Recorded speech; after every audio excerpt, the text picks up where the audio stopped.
How to add WhatsApp new animated avatar profile picture.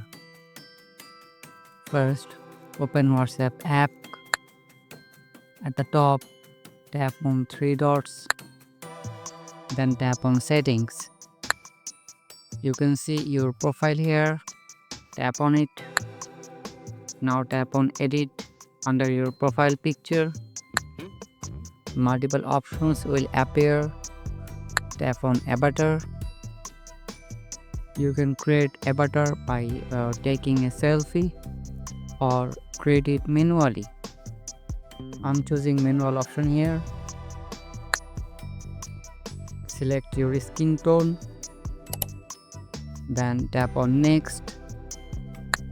Choose your hairstyle, then tap next. Now choose your face shape and tap on next again. Select your body type. You can customize this part also. Then tap on continue. Choose your outfit for your avatar. You can also change everything you set already from here.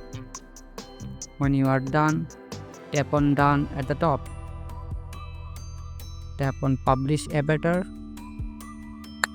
Now select the animation style and save it. And that's it. This is how you can add WhatsApp new animated avatar profile picture.